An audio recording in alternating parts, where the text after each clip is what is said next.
This is a little excerpt from a workshop I've developed called Heads and Tails, and it has everything to do with our vertical axis. Mr. Sheldon is my model, and I'm talking about our spine. Most of the time in the Pilates world, we work with the spine in a muscular way or in a skeletal way. And there are many other ways to find this in an embryological sense and in a developmental sense. And my work has moved more into the embryological and the developmental first because I feel like it simplifies our movement, and it is also the language of the body. Many times I will, have clients do an exercise through a developmental process, and they say, I can't believe I'm doing this. Because when we approach things developmentally, we're really talking about energy in the body. Babies do not learn how to stand by assessing their quad strength or by saying, I really got to work on my glutes more if I want to start walking. So they are assessing their relationship to the ground, to the space around them, how their body is relating to itself. And that boils down to the word support. So where is our support in our movement practices, in our life? Because there's no separation between any of that. And then asking, what is my relationship to it? Am I over-stabilizing? Many times if we take a muscular focus to, a movement exercise, there's going to be a lot of over-stabilizing, a lot of over-efforting that just doesn't need to be there. And then that can create wear and tear on our joints, or just really rob us of, energy. And why are we trying to move and exercise? We're trying to feel better. We're trying to, live longer. So I am going to take you through a pattern called Spinal Pattern. And in my workshop, we start with this like embryologically. There's layers of the body. We can experience our spine in many different ways. We can experience it through the nervous system. We can experience it through the bones. We can experience it through the gut tube. We can even experience it, in a cellular way.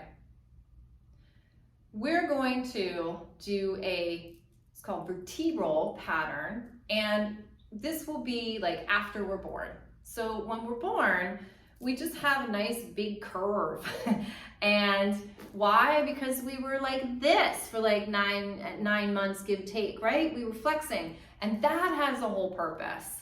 That is giving us all this information. Proprioception. We have to go in to go out. So as we are starting to, navigate in our first year of life, we're learning how to do things like, roll over, lift our head, come to sitting.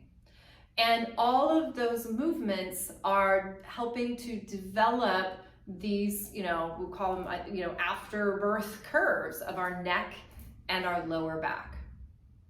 But we can't get there unless we understand the energetic flow through the entire spine, from the head to the tail and the tail to the head. Not to mention that what builds on this is the next one is understanding where's my upper body and where's my lower body. The next one is where's my right side, where's my left side. The next one is how do I cross my midline? How do I find diagonals in my body? So when I'm working with people, I am looking for a disruption in process or process that just hasn't expressed itself yet. And the beautiful thing is we are process oriented. We can work on these things, when we're 91, because I have a client who's 91 and we work developmentally and she's, finding improvement in things. So you're never too old, and nor should we ever think that. So we are not broken, we're not stuck. We may have adapted, we need to find a different way. We need to, move through our process in a different way.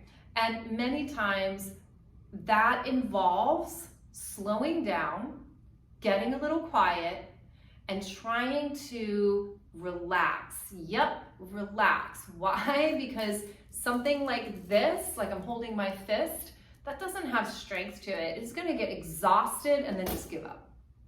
So when we soften, we are enabling more communication through our fluid body.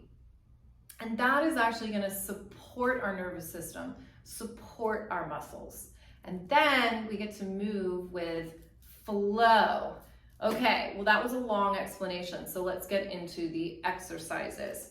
So I have a head pad here. I highly recommend and believe in these, and there's a whole nother reason for that. I use them on the reformer as well. I do not bring the headrests up, but sometimes people need to have their heads lifted.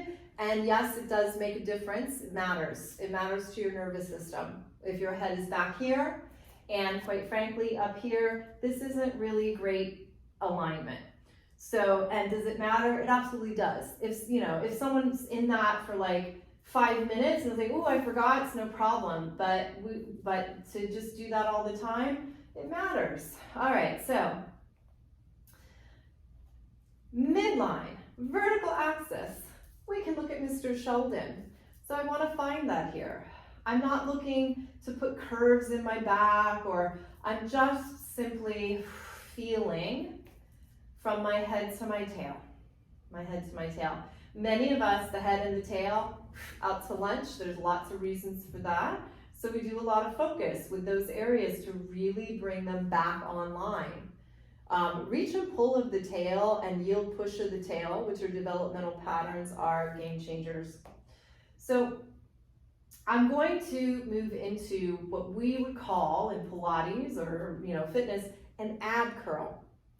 What I'm not going to do is engage my abs and think, oh, I've got to use all of these abdominal muscles to move my bones.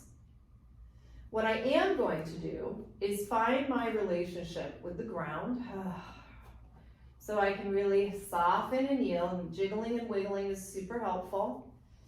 Let it go. How jiggly and wiggly can you get? It's a real good indicator. If you're like this, try to do that. We want to just try to, and jiggling helps with that. You use your voice. You can take a big breath and go, You could even do a little rocking. Noticing, like, am I holding here? Does it not go through? Rocking, rocking. Jiggle, rocking, waves. Okay, that was a little extra. So I'm going to nod the chin because there's going to be a reach out of my head, but there's also going to be a reach out of my tail. Now, reach and pull needs a yield and push. That's going to be the underside of my body. So I'm going to curl up. Curl up. Now I want my tail to be reaching. Tail reaching, head reaching, and all of a sudden, I'm still engaged. I do not have puffy stomach muscles here. And I am engaging all those very deep muscles. This actually helps us to engage those deep muscles. And then I'm going to come down. So I hope you're doing this with me so you can feel this. So I'm going to do it one more time. I'm going to nod the chin. I'm going to flex up, but I want to feel that reach of the tail. Now, what about my pelvis? I'm sure people are saying, is she in neutral? Yeah, I mean, not a held neutral, not I'm going to take my bones and make them sit here and hold them. If I reach the tail, I'm where I need to be. If I don't have that reach, I might do dumpy things like this. That's not any place we want to be, but I also don't want to be in this held position thinking that that's going to help me engage all of these proper muscles. Now, everything it depends, you know, we might have a client that really needs that extra cue of like where to put the bones because they've lost the reach of the tail, or they've lost the reach of the head, or they've lost the heel push of the tail if you're sitting, and they don't know where they are with their pelvis. Okay, so, but for this exercise, just find that reach and pull. All of a sudden my head gets very light. Because why in the world would we do this developmentally? Well, how about I want to go over there, or I see something over there, or I think I'm going to start to try to roll. So there is an expression, there is a purpose behind all of our movement, a meaning that underlies something like the 100 or the rollover. Developmentally, you know, all of our movement is born out of some very basic things. So let's go into that 100 position. Now we're going to add some legs out into space. So I'm going to do a nice little ab curl, and I'm going to feel the reach of the tail. My head gets nice and light. I can move it around, and then I'm reaching those arms long, so that has a reach and pull. And my hands connect through my shoulder blades, blah, blah, blah, blah, blah. That's a whole nother workshop. Ribs to spine.